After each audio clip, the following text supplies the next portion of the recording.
फारस की खाड़ी में जंग खत्म करने को लेकर अमेरिका और ईरान के बीच समझौता हो गया। बातचीत की मध्यस्थता कर रहे पाकिस्तान के प्रधानमंत्री शहबाज शरीफ ने एक बयान जारी कर इसकी जानकारी दी।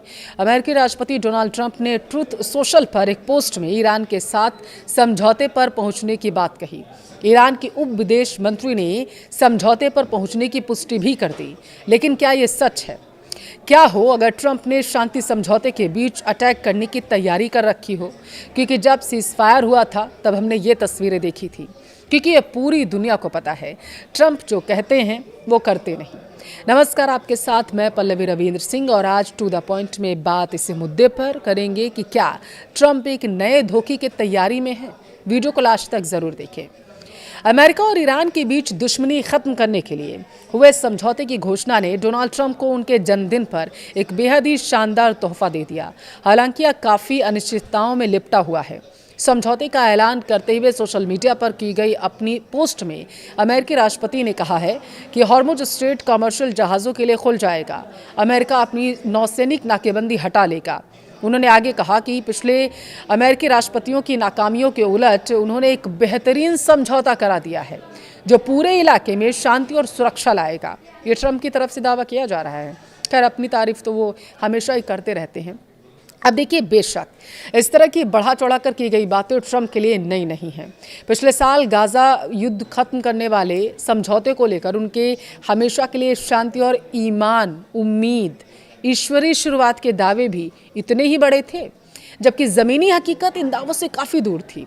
इस तरह के बड़े दाव वाले कूटनीतिक समझौते में कामयाबी या नाकामयाबी आमतौर पर बारीकी ब्यूरो पर निर्भर करती है और यहाँ वही ब्यौरा बहुत कम उपलब्ध है। अब देखिए, एक रिपोर्ट में दिए गए इंटरव्यू में दावा ये किया गया कि उपराष्ट्रपति जे.डी. वेंस ने कहा था कि ईरान कभी भी परमाणु हथियार हासिल नहीं करेगा। यह बात इस समझौते में शामिल है और अमेरिका इसके पालन की पुष्टि भी करेगा। इनमें से कुछ बातें आगे की बातचीत और मौजूदा युद्ध विराम को 60 दिन बाद बढ़ाने के दौरान होने वाली तकनीकी वार्ताओं में तय की जाएंगी। लेकिन अगर दशकों से ईरान को उसके परमाणु कार्यक्रम से पीछे हटाने के लिए किए गए प्रयासों से कुछ साफ हुआ है तो वो ये है कि कोई गारंटी नहीं होती, चाहे अमेरिका को ये समझौता एमओयू में कितना भी भरोसा क्यों ना हो। मानो इस बात को और स्पष्ट करने के लिए ईरान के सर्वोच्च राष्ट्रीय सुरक्षा परिषद ने एक बयान जारी किया था। अगर आपको याद हो, अंतिम बातचीत को तब तक टाल दिया जाएगा जब तक समझौता ज्ञापन के तहत दूसरे पक्ष की प्रतिबद्धताओं को लागू नहीं किया जाएगा। वे प्रतिबद्धताएं क्या हैं वो समझिए और ईरान उनकी क्या व्याख्या करता है ये जानना भी ज़रूरी है। देखिए, इससे ये तय होगा कि यह समझौता टिकेगा या फिर नहीं।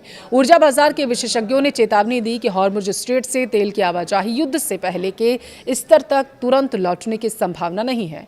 बड़ी संख्या में फंसे तेल टैंकर्स को हटाने, बारूदी सुरंगों को साफ करने और सामान्य तेल आपूर्ति उत्पादन बहाल करने में कोई सप्ताह लग सकते हैं।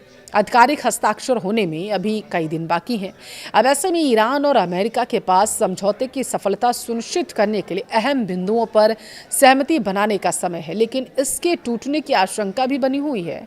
यह हमेशा से 3 पक्षों वाला युद्ध रहा। ट्रंप ने वॉल स्ट्रीट जर्नल से कहा है कि वह इजरायली प्रधानमंत्री बेंजामिन नेतन्याहू से बेहद नाराज थे क्योंकि उन्होंने इस सप्ताह लेबनान में हमले करने का आदेश दिया था। ट्रंप का मानना था दरअसल कि इससे लगभग अंतिम चरण में पहुंच चुका ईरान समझौता पटरी से उतर सकता था।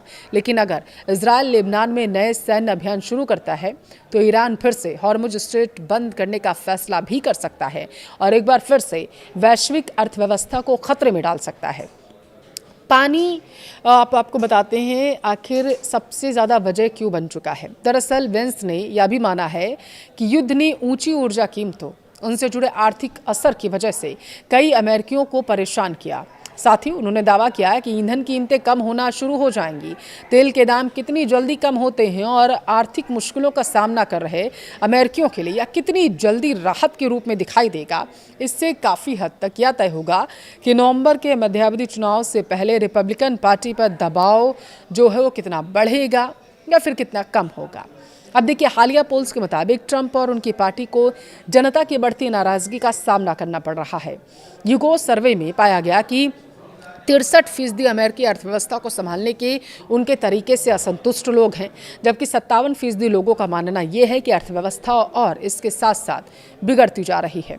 अब देखिए, कम से कम इतना तो है कि समझौता जारी संघर्ष से पैदा हुए कुछ आर्थिक दबाव को कम करने में मदद कर सकता है ये।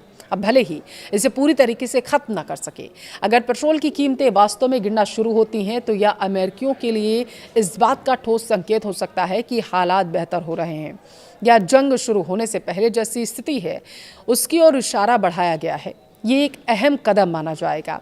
अब भले ही ट्रंप के बड़े लक्ष्य फिलहाल पूरे नहीं हुए और उन्हें अपने देशों में अब भी राजनीतिक जोखिमों का सामना करना पड़ रहा है। ईरान के उप विदेश मंत्री की अगर हम बात करें, काजिम ने सरकारी टीवी को फोन पर पुष्टि की थी कि अमेरिका के साथ समझौता अंतिम रूप ले चुका है और स्विट्जरलैंड के इस पर आधिकारिक हस्ताक्षर करने की भी उम्मीद है। देखिए, ईरानी सरकारी मीडिया ने अमेरिका और ईरान के बीच 14 बिंदुओं वाले एक समझौता ज्ञापन के मसौदे को ब्यौरा प्रकाशित करने का दावा किया था। हालांकि इन बिंदुओं की आधिकारिक पुष्टि अभी किसी भी देश ने नहीं की है। अर्ध सरकारी समाचार एजेंसी मेहर के अनुसार मसौदे में ये बातें शामिल हैं, वो सुनिए।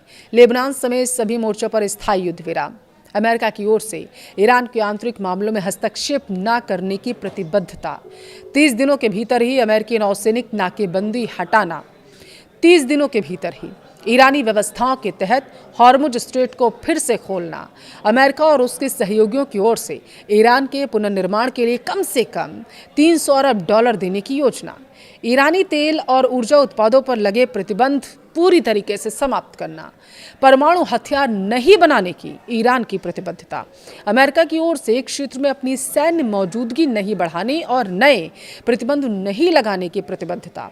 अर्ध सरकारी समाचार एजेंसी मेहर ने यह भी दावा किया कि अंतिम वार्ता तब तक शुरू नहीं होगी जब तक ईरान की फ्रीज हुई संपत्तियों का कम से कम आधा हिस्सा जारी नहीं कर दिया जाता, ईरानी तेल पर लगे प्रतिबंध निलंबित नहीं कर दिए जाते और नौसैनिक नाकेबंदी समाप्त नहीं होती। रिपोर्ट में दावा है कि अंतिम समझौते को संयुक्त राष्ट्र सुरक्षा परिषद के प्रस्ताव के जरिए मंजूरी दी जाएगी। अब आप समझिए, नेतन्याहू की सबसे बड़ी दिक्कत आखिर क्या है। देखिए, उनकी पूरी रणनीति ईरान पर अधिकतम दबाव बनाने की रही है, लेकिन अब अमेरिका ने ईरान के साथ समझौता कर लिया तो इजराइल के सामने लेबनान में अपनी सैन्य कार्रवाई रोकने के अलावा कोई चारा ही नहीं बचा। दूसरी तरफ नेतन्याहू अगर अमेरिका ईरान समझौते का विरोध करते हैं तो उनका टकराव सीधे ट्रंप प्रशासन से हो जाएगा, जो इजराइल का सबसे बड़ा रणनीतिक साझेदार रहा है। यानी एक तरफ समझौता स्वीकार करने पर घरेलू राजनीति में आलोचना झेलनी पड़ेगी, तो दूसरी तरफ विरोध करने पर वाशिंगटन नाराज हो जाएगा, यानी कि ट्रंप। और यही वजह है कि विश्लेषक मौजूदा स्थिति को नेतन्याहू के लिए सांप छछूंदर वाली स्थिति बता रहे हैं। अब देखिए, हालांकि ट्रंप इस समझौते को बड़ी कूटनीतिक सफलता मान रहे हैं, लेकिन इजराइल में विरोध के स्वर तेज होने लगे। फिलहाल इतना तो तय है कि अमेरिका ईरान के बीच बढ़ती नजदीकियों ने इजराइल को असहज स्थिति में लाकर खड़ा कर दिया और नेतन्याहू पर घरेलू और अंतर्राष्ट्रीय दोनों तरफ से दबाव है। और यही वजह है जिस समझौते को ट्रंप अपनी बड़ी उपलब्धि बता रहे हैं, वही इजराइल की राजनीति में नई उथल पुथल का कारण बन सकता है।